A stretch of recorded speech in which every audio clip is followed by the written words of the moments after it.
Hello दोस्तों, स्वागत है आपका अपने प्यारे से यूट्यूब चैनल प्रज्ञा एजुकेशन सोसाइटी में। तो दोस्तों आज मैं लेकर आ गई हूँ क्लास 12 के केमिस्ट्री का मॉडल सेट 1। इसके जितने भी ऑब्जेक्टिव हैं उन सभी को बताऊंगी। इसके पहले मैंने बायो और फिजिक्स उन सभी का 5 सेट ऑब्जेक्टिव करा दिया है, तो आप उस वीडियो को ध्यानपूर्वक देखकर याद कर जाएगा। आज मैं केमिस्ट्री का मॉडल सेट 1 कराने वाली हूँ, तो आप इस वीडियो को ध्यानपूर्वक देखिए। चलिए आज क्लास शुरू करते हैं।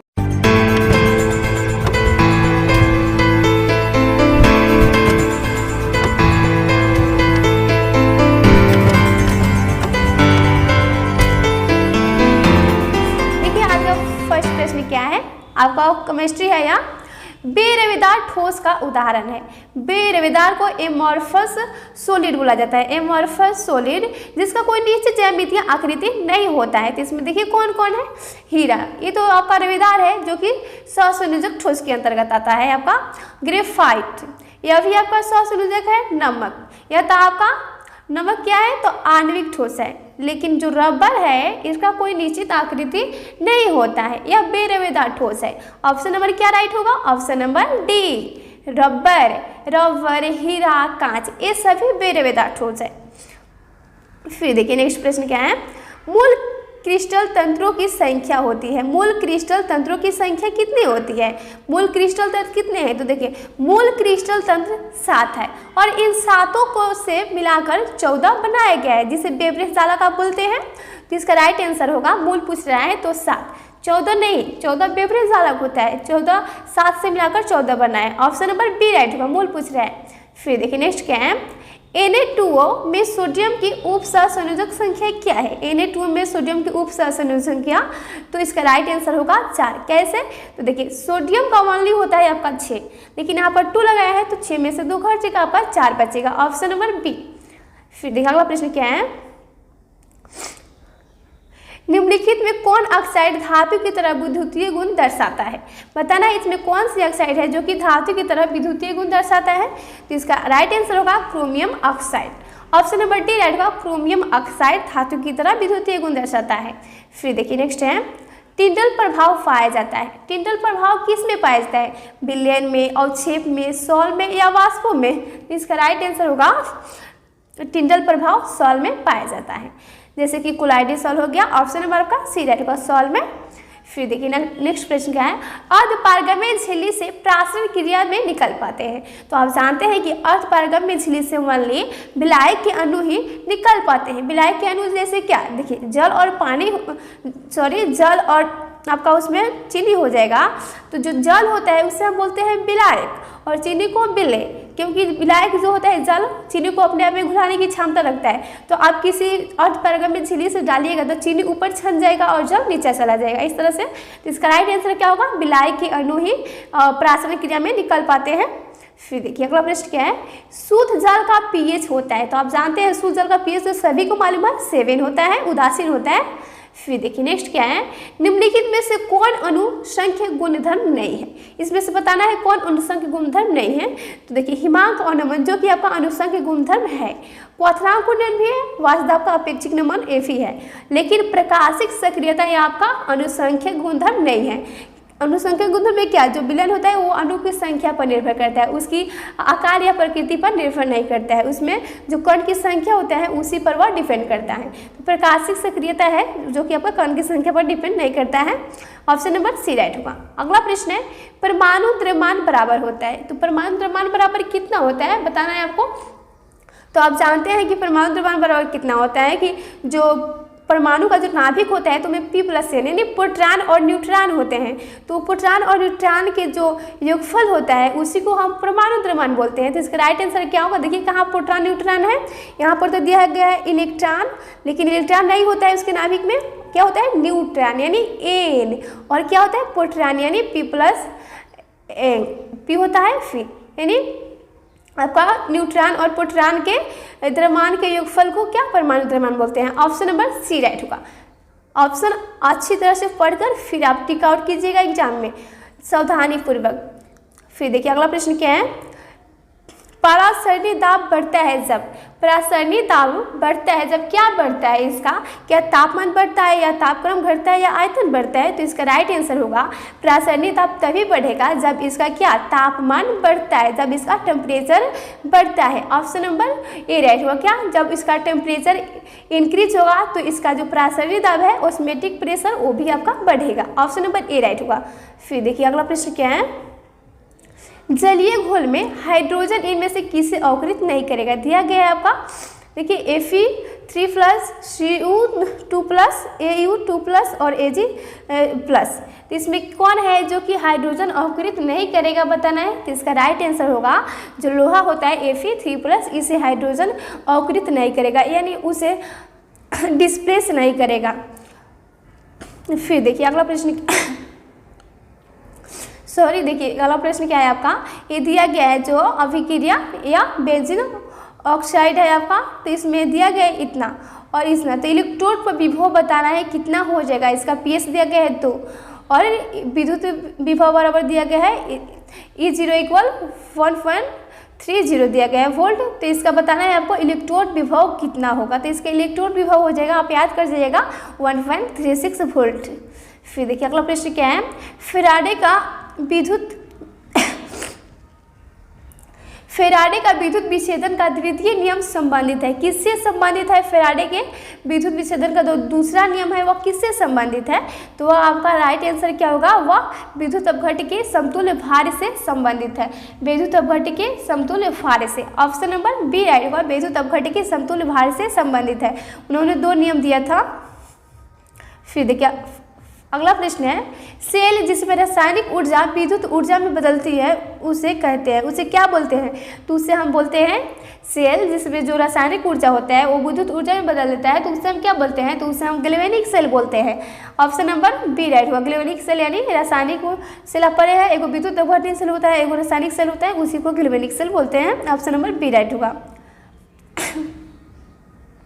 फिर देखिए क्या प्रश्न है, अभिकारक अणुओं को उत्पाद में परिवर्तित होने के लिए आवश्यक न्यूनतम ऊर्जा होती है, तो होती है आपका सक्रियण ऊर्जा। ऑप्शन नंबर सी सक्रियण ऊर्जा होती है।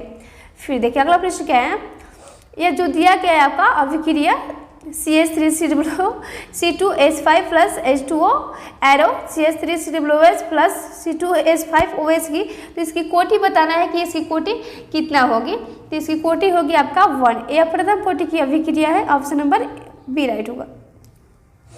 फिर देखिए अगला प्रश्न है आपका, जल में H2 + Cl2 और देखिए इतना अभिक्रिया कराया जाता है तो क्या बनता है, HCl का हाइड्रोक्लोरिक अम्ल बनता है। तो इसकी कोटि बताना है, तो ये आपका 0 कोटि की अभिक्रिया होगी। ऑप्शन नंबर डी राइट होगा, यह 0 कोटि की अभिक्रिया होगी।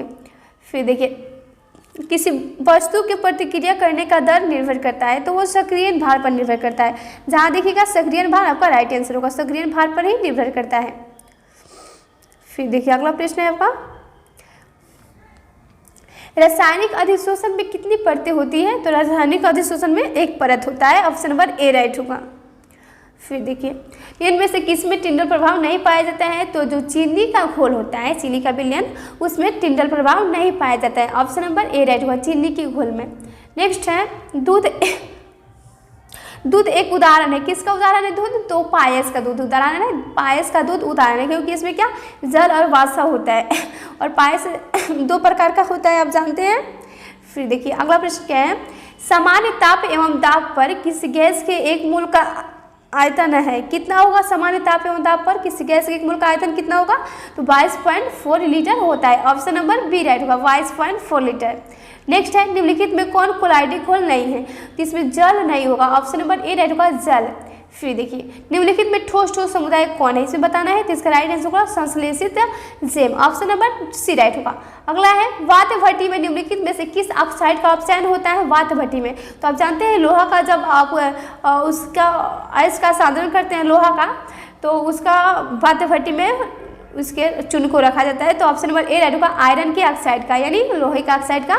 नेक्स्ट है कॉपर का मुख्य अयस्क क्या है? तो कॉपर का मुख्य अयस्क होता है copper pyrite. Option number A right होगा। CuFeS2 सूत्र होता है। फिर देखिए जब किसी धातु के ऑक्साइड को कार्बन के साथ गर्म किया जाता है तो धातु का निर्माण होता है Mx और वो वायु प्लस YC एरो दिया गया है XM प्लस YCO। यहाँ बताना है M का क्या उत्पाद है, यहाँ M क्या है, यह इसको बताना है कि यह क्या है, ऑक्सीकारक है या अवकारक है।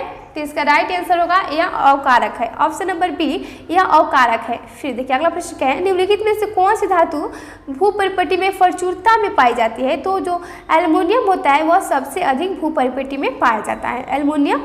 फिर देखिए डोलामाइट खनिज में पाया जाता है। तो डोलामाइट किसका? यह मैग्नीशियम का अयस्क है। ऑप्शन नंबर ए राइट होगा 29 का मैग्नीशियम, ऑप्शन नंबर ए।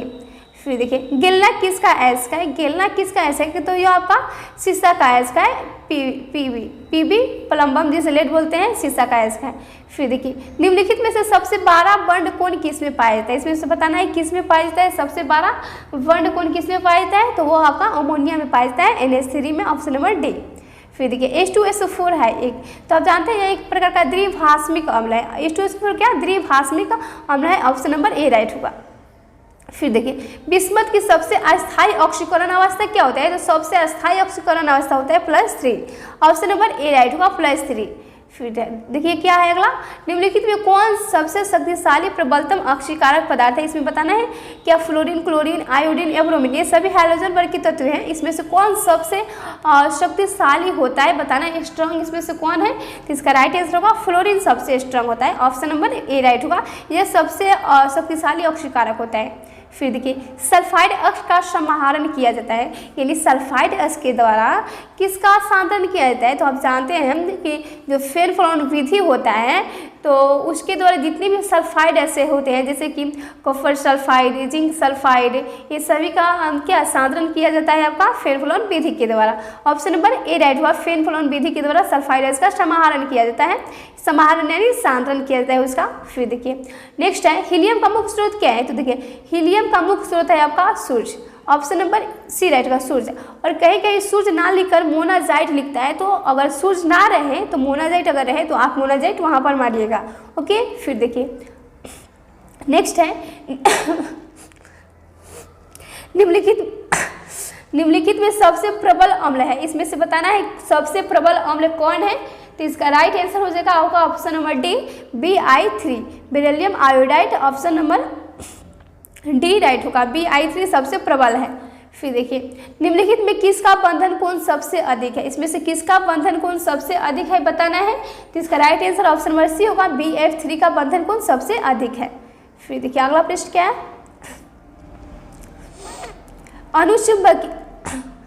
अनुचुंबकीय पदार्थ करने वाला पदार्थ है, इसमें बताना है कि इसमें अनुचुंबकीय कौन सा पदार्थ है? तो वो आपका राइट आंसर होगा O2 आपका अनुचुंबकीय पदार्थ है। फिर देखिए निम्नलिखित में कौन धातु अम्ल से अभिक्रिया कर हाइड्रोजन गैस मुक्त नहीं करता है? इसमें बताना है कि कौन ऐसी धातु है जो कि अम्ल से अभिक्रिया कर हाइड्रोजन गैस नहीं बनाता है? तो इसका राइट आंसर क्या होगा, कॉपर, CO नहीं बनाता है। फिर देखिए जब FeOH3 सॉल में NaCl का घोल मिलाया जाता है तो क्या होता है? तो NaCl का घोल मिलाया जाता है तो इसका अवक्षेप प्राप्त होता है, यानी FeOH3 का अवक्षेपित हो जाता है, या क्या डिस्प्लेसमेंट हो जाता है, उससे प्रिसिपिएट हो जाता है, अलग हो जाता है ठोस के रूप में, ऑप्शन नंबर डी राइट होगा। फिर देखिए डी ऑर्बिटल का आकार कैसा होता है? डी का ऑर्बिटल का आकार होता है double dimple, option number C right होगा, डबल डिम्पल। और पूछता है कि एस ऑर्बिटल का आकार कैसा होता है? तो एस का होता है गोलीय, और फी का आपका होता है डिम्पल, और डी होगा double dimple, okay, option number C right होगा। अगला प्रश्न है संक्रमण तत्व है, तो संक्रमण तत्व किसे बोलते हैं? जो जितने भी डी खंड के तत्व हैं, डी ब्लॉक के तत्व, उन सभी को संक्रमण तत्व बोलते हैं, तो ऑप्शन नंबर सी राइट हो जाएगा, डी ब्लॉक के तत्वों को। फिर देखिए हमेशा स्वतंत्र अवस्था में पाया जाता है, तो कौन मुक्त अवस्था में पाया जाता है? सोना, चांदी, कॉपर, सोडियम। तो इसका राइट आंसर क्या होगा, 44 का ए राइट हुआ कि सोना पाया जाता है, ऑप्शन नंबर ए। अगला प्रश्न है H2 और FeCl6 का IUPAC नाम बताना है, इसका IUPAC नाम क्या होगा, इसका नाम बताना है। तो इसका राइट आंसर क्या होगा, डाईहेक्सा। देखिए डाई हेक्सा क्लोरोप्लेटिनम यह 4 वाला का तत्व है, और एसिड यानी di hexa chloroplatinum acid. Option number आपका ए राइट होगा, डाई हेक्सा क्लोरोप्लेटिनम एसिड। फिर देखिए नेक्स्ट क्या है, निम्न में किसकी आकृति चतुष्फलक होती है, निम्न में किसकी आकृति चतुष्फलक होती है बताना है। तो इसका राइट आंसर होगा आपका ऑप्शन नंबर डी NiCl4। ध्यानपूर्वक कोई बच्चा ए ना मारा दे, NiCl4 इसकी आकृति भी दिया रहता है, यह वर्ग समतलीय होता है, लेकिन NiCl4 का इसका होता है चतुष्फलक। ऑप्शन नंबर आपका डी राइट होगा, यहाँ Cl होगा, Cn और Cl में देख लीजिएगा अच्छी तरह से। ऑप्शन नंबर डी राइट होगा, कहीं कहीं यह दिया रहता है लेकिन आपका करेक्ट होगा option number D NiCl4। Okay, option number D right होगा। अगला प्रश्न है, किस यौगिक के केंद्रीय धातु का प्रसंकरण DsP2 है, बताना इसमें किस धातु का केंद्रीय जो प्रसंकरण है वह DsP2 है। तो इसका राइट आंसर हो जाएगा आपका option number C NiCl4 option number आपका सी राइट होगा। फिर देखिए ऊष्मा और विद्युत का अच्छा चालक इसमें कौन है, तो आपका ग्रेफाइट होता है, ऑप्शन नंबर सी ग्रेफाइट। फिर देखिए एल्किन का सूत्र है, एल्किन का सामान्य सूत्र क्या होता है, तो CnH2n आप जानते हैं एल्किन का सामान्य सूत्र होता है, ऑप्शन नंबर ए राइट होगा CnH2n। फिर देखिए CH4 में सिग्मा बंधों की संख्या, इसमें सिग्मा बंध की संख्या बताना है तो 4 होगा, CH4 में सिग्मा बंध की संख्या 4 होगी। इसकी आप संरचना बनाकर निकाल सकते हैं, इस तरह से इसकी संरचना होगी। तो पर जितना भी यह आपका बंड है तो कहीं को बंड पर आपका सिग्मा बंड रहता है, तो इसमें 4 होगी, तो इस तरह से आपका यहाँ पर सिग्मा, यहाँ पर सिग्मा, यहाँ पर सिग्मा, इस तरह से आप निकाला जाता है। ऑप्शन नंबर आपका ए राइट होगा, 4 होगा। ओके, फिर देखिए वह ग्रुप के वाइज आपका बदल भी सकता है। कार्बन कार्बन एकल बंध की लंबाई कितनी होती है, तो कार्बन कार्बन एकल बंध की लंबाई होती है 1.44 एंगस्ट्रॉम। ऑप्शन नंबर आपका सी राइट होगा, 1.54 एंगस्ट्रॉम होता है कार्बन कार्बन एकल बंध की लंबाई। फिर देखिए अल्कोहल में सक्रिय क्रियाशील मूलक होता है, तो आप जानते हैं अल्कोहल में क्या होता है, बंड ओवेस होता है, ऑप्शन नंबर ए ओवेस लगा यानी वो अल्कोहल है। ओके, जैसे मेथनॉल एथनॉल उसका कोई भी पार्ट हो। फिर देखिए यह है जो दिया गया है यौगिक का नाम है, इस यौगिक का नाम क्या है, यह आपका है, इसका सूत्र होता है, यह आपका फिनॉल है C6H5OH, यानी यह जो है आपका फिनॉल है, यह बेंजीन की जैसे संरचना है लेकिन यहाँ पर ओवेस लगा है ना, यह फिनॉल हो जाएगा। इसका सूत्र होता है C6H5OH, यानी यहाँ आप एल्कोहल नहीं है, आपका हो जाएगा फिनॉल, बेंजाइल एल्कोहल मत मारिएगा, आपका फिनॉल होगा, फिनॉल C6H5OH होता है। ओके, फिर देखिए अगला प्रश्न क्या है, मेथनॉल का सूत्र है, मेथनॉल का सूत्र क्या होता है, मेथनॉल तो CH3OH होता है। ऑप्शन नंबर ए राइट होगा, CH3OH, मेथनॉल एथनॉल इस तरह से आप याद किए होंगे, ऑप्शन नंबर ए राइट होगा।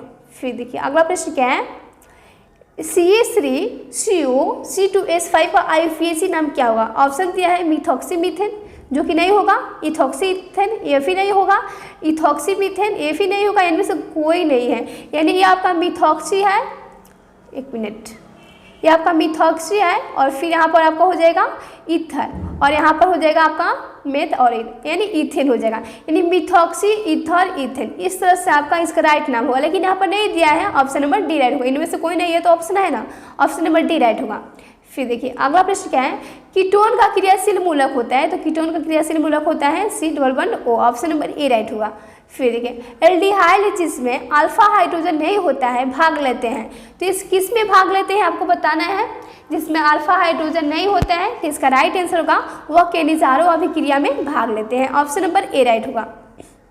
फिर देखिए यौगिक CH2 डबल बंड CH बंड CH डबल बंड CH बंड CHO कितने कोनोलिकल संरचना है, इसमें बताना है कितने कोनोलिकल संरचना है, तो इसका राइट आंसर हो जाएगा ऑप्शन नंबर सी, इसमें कोनोलिकल संरचना है आपका 3, ऑप्शन नंबर सी रहेगा 3 है।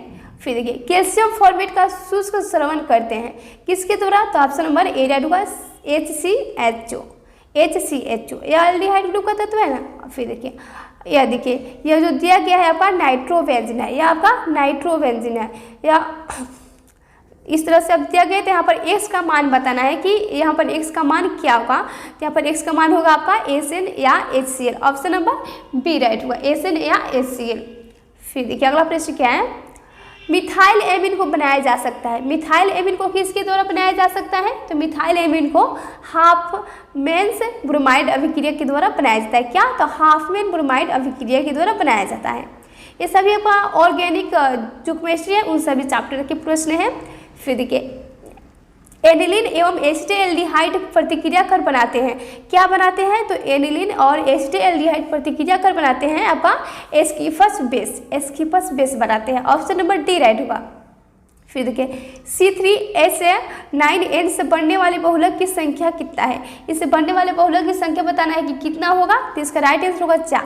इससे 4 बहुलक बनेंगे। ऑप्शन नंबर सी राइट होगा। अगला प्रश्न है निम्नलिखित में कौन बायोडिग्रेडेबल बहुलक है? तो वो आपका होगा cellulose. Option number A right होगा। सेल्यूलोज को बोला जाता है बायोडिग्रेडेबल बहुलक। अगला प्रश्न है कायर के टायर में प्रयुक्त होता है। तो कायर के टायर में जो संश्लेषित बहुलक होते हैं उन सभी का प्रयोग किया जाता है। यानी क्या? ब्यूना एस और ब्यूना एन। तो यहाँ पर दिया गया है Buna rubber. Buna S N का चर्चा नहीं है लेकिन ब्यूना रबर दिया गया है। ऑप्शन नंबर ए राइट होगा ब्यूना रबर। ये दो प्रकार के होते हैं ब्यूना एन और ब्यूना एस। यह कृत्रिम तरीके से बनाया गया है। फिर देखिए अगला प्रश्न है आपका कौन सी विटामिन की कमी से रतौंधी रोग होता है? तो विटामिन ए की कमी से होता है आपका रतौंधी रोग। ऑप्शन नंबर ए राइट होगा। अगला प्रश्न है ग्लूकोज में कायरल कार्बन की संख्या कितनी होती है? ग्लूकोज में कार्बन कायरल की संख्या कितनी होती है? तो 4 होती है। 4 होती है। ऑप्शन नंबर ए राइट होगा। अगला प्रश्न है डिटॉल का उपयोग किया जाता है। तो डिटॉल का उपयोग एंटीसेप्टिक के रूप में किया जाता है। क्या? तो प्रतिरोधी के रूप में किया जाता है डिटॉल का प्रयोग। ऑप्शन नंबर ए राइट होगा। नेक्स्ट है कापरा धोने का सोडा क्या है? तो कापरा धोने का सोडा आप पढ़े होंगे Na2CO3 × 10H2O होता है या सोडियम कार्बोनेट डेकाहाइड्रेट होता है ना। ऑप्शन नंबर ए राइट होगा। Na2CO3 × 10H2O होता है धोने का सोडा। और खाने का सोडा भी होता है NaHCO3। फिर देखिए अब देखिए अगला प्रश्न और ये आपका लास्ट प्रश्न है बुझा हुआ चूना है। इसमें से बुझा हुआ चूना का सूत्र बताना है। तो ये तो आपका क्या कली चूना का सूत्र होगा। कहीं आपका संगमरमर या खड़िया या कैल्शियम कार्बोनेट जिसे बोला जाता है हो गया।